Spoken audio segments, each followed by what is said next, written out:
You know what's great about having a tractor like the RK25? You can get as much free mulch as you want. And we just got another big load of free mulch. Couple of tons at least in the truck. Just take your tractor, load your truck up. Now you might say, oh, it's way too much work to unload. Yeah, if you're a real man, you can probably unload it just fine. But me, I just want to pull it out. I made a video previously about how easy it is to unload your truck with your tractor, and worked out pretty well. Here's the load we got earlier today. We're also at 300 hours just about on the tractor, which means we have our next oil change, and we're going to do the coolant flush too, and air filter. I don't think it'll take that long. We'll do that after we unload. Let's see how this goes.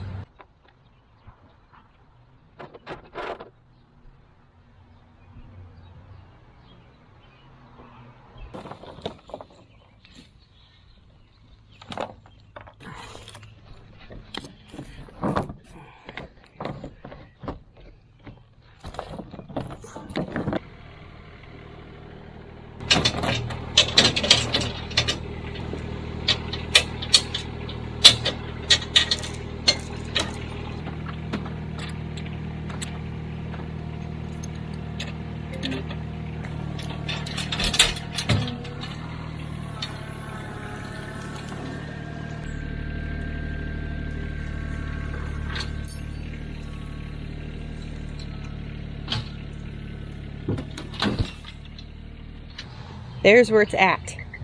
I say 4 inches.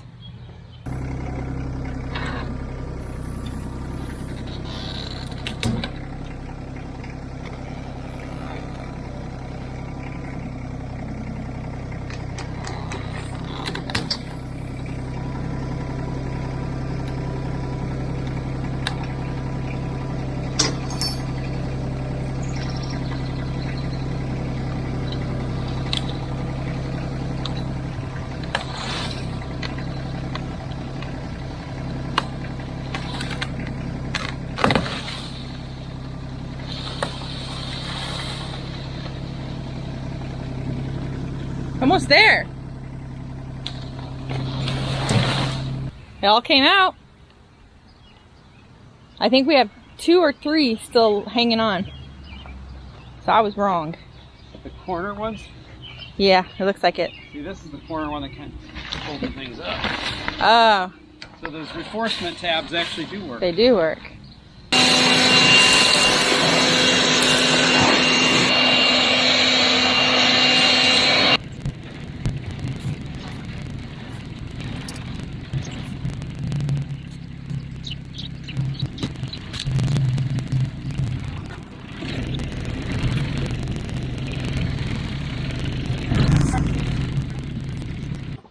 Recently, I changed this whole bottle right here because the reservoir was leaking right on the back sides where it attaches, where it sits in those little grooves. It was leaking. I don't know why.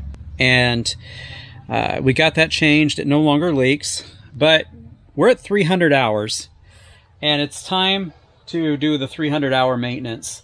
I changed out the hose. Now inside of the reservoir is a hose that attaches to the lid. The lid looks like this. A hose attaches right to the bottom. And I took the hose from this, the old one, and I attached it down to the drain cock here because this is all they give you. And that's not enough to even get it outside of the frame. And I didn't want it running everywhere.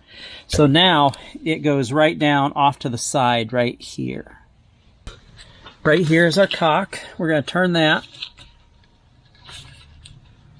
I'm not sure which way to turn it because I've never done this before.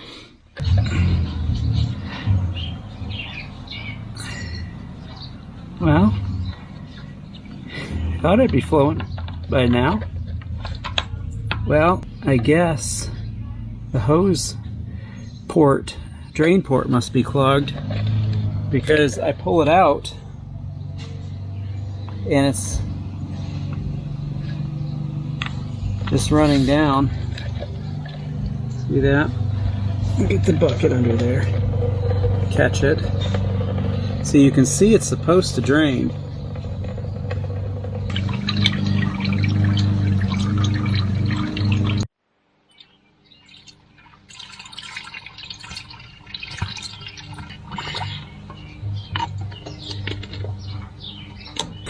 Gonna run it for a few minutes. Okay, it says we're up to temperature, so we're gonna go ahead and shut it off. Now we're gonna go ahead and drain the water again. Okay, this time. Now, guess what? This now works.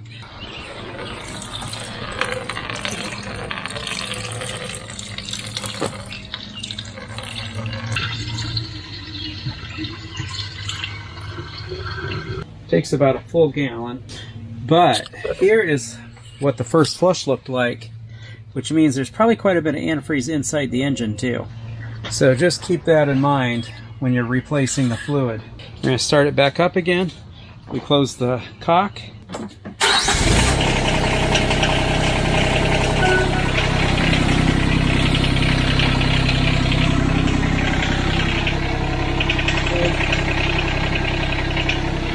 We'll let it run for a few minutes. Okay, it looks like we're up to temperature now. We'll go ahead and shut her off. And we shall drain. We'll open this up. And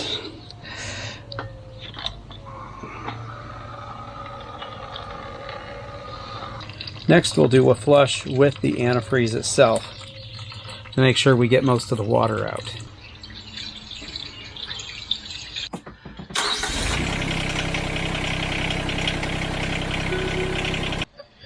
We are going to drain this, which should now be mostly antifreeze.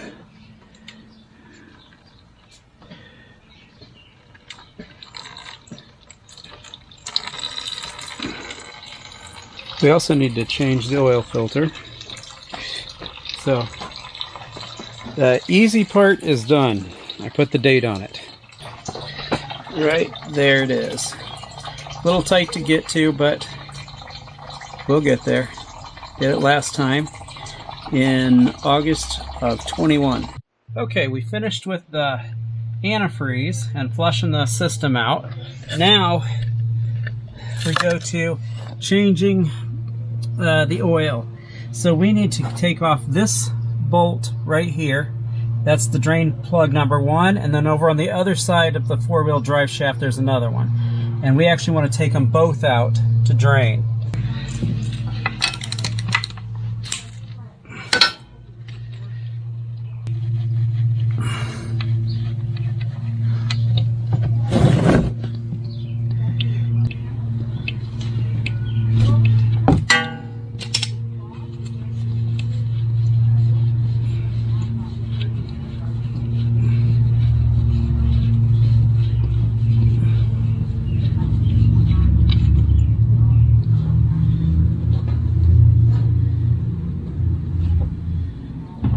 The reason you take both of those oil plugs out is because they're kind of like two different reservoirs in the same pan, and you want to make sure you get all the old stuff out.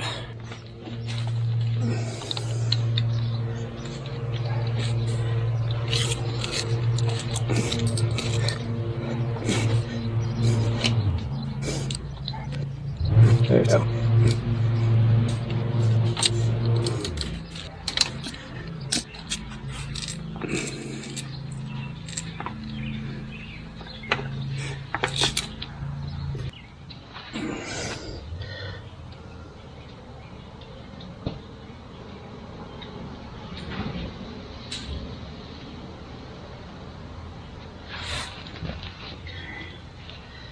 Do they look the same?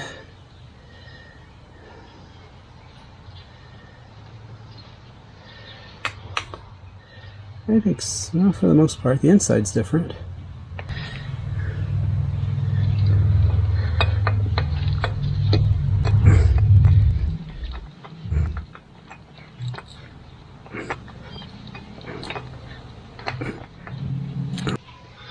Here's the plug. Nothing significant, nothing on it. I don't think they're magnetic. Might not be a bad idea to get a magnetic one. You can see if it's got any engine shavings. But that looks good right there.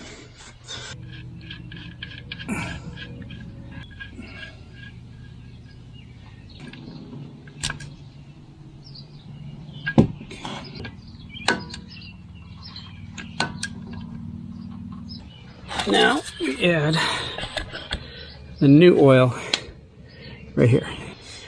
See under the cap, doesn't look bad.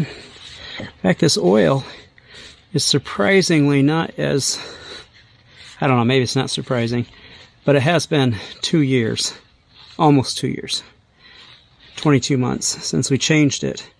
And it looks better than the oil that comes out of my truck. And I change that more often. I use the Shell Rotella 5W40 synthetic extreme diesel or something. Makes me feel better about my tractor, you know, because it's deserves the best, I guess. Oh, look at that. We're just on the tip. We're getting there. Okay, we're in the safe zone.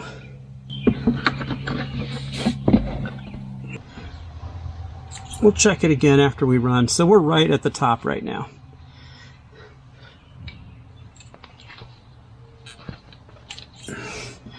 You can see that's going to be probably the cleanest this oil's ever going to be. We'll come back and check it because it's got to fill that oil filter up too. I think that the two most difficult things are finished now. We got a couple more things to do, and that is for the air filter. The air filter, fairly easy.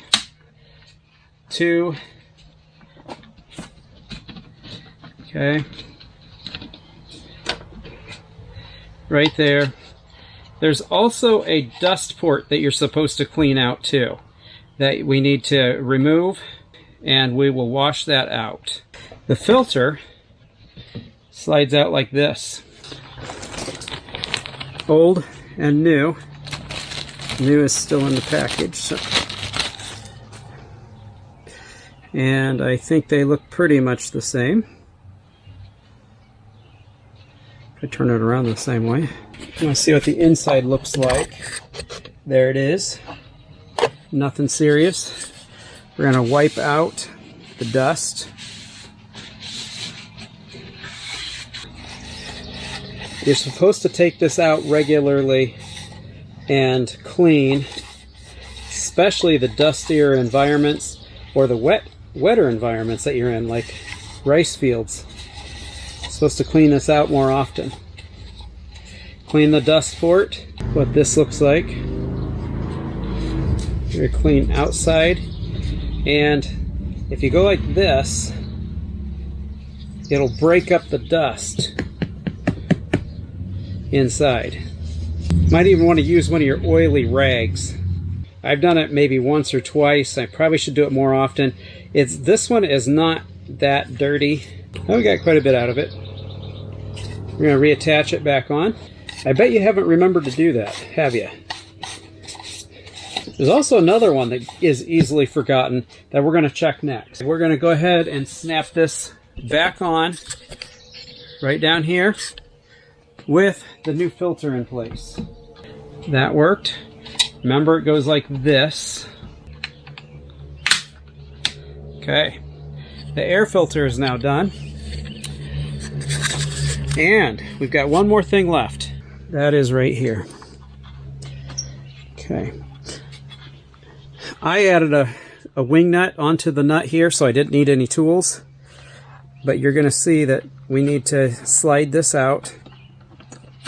Okay, slide it up. We're going to lift this out of the way.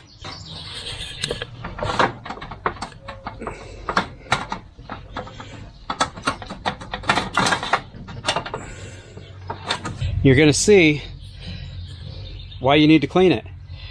If you go through mowing a dry field, this whole thing will be covered, and you're going to be starving your radiator for air. So we're going to get this cleaned next. I'm going to go grab my air blower. After we finish blowing this off, we're going to go back and blow it out of the tractor too.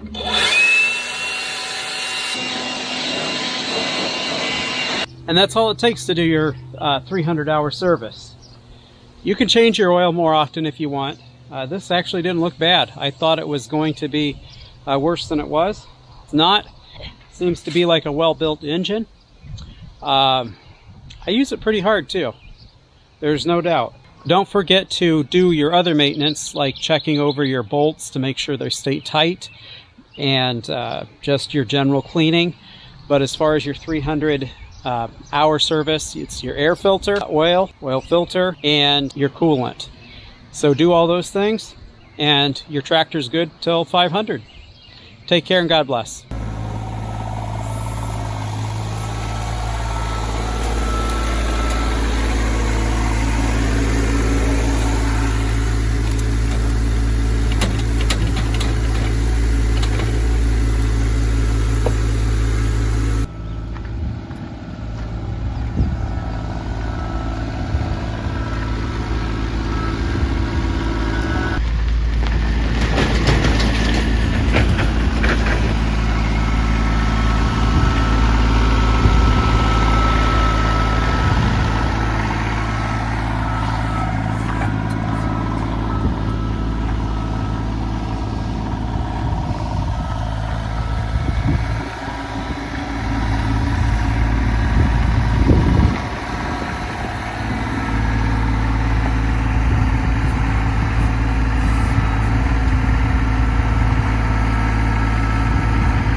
Yep, this is the garden this year. You'll get there. We're just slow going this year. So we're slow at getting the garden in this year. It's been kind of a crazy spring. We've had our son and daughter-in-law and their little baby move in with us. And so that's been a nice transition. And that happened right around the time that I just started my seedlings in the house. So I was very distracted and they didn't grow very well. But we're going to remedy that. But so I am trying to make an effort to make my garden more self-sustaining and self-sufficient, I guess. So this weekend we went and got some mulch, and here's what we got. 2 of these. There's some debris in there that I don't really care for. I don't know its origin, so I'm taking that risk. But I was willing to take that risk to save a little bit of money. And if you can see, this mulch is already broke down. So overall, I think this is going to be a great asset to this garden, and the other garden as well. We call this our south garden. In this, we made a hoop house, and that will be a future project for this fall, turning this into our greenhouse area where we start our seedlings, and we'll make sure we keep you updated on that. I had so many things come up over winter.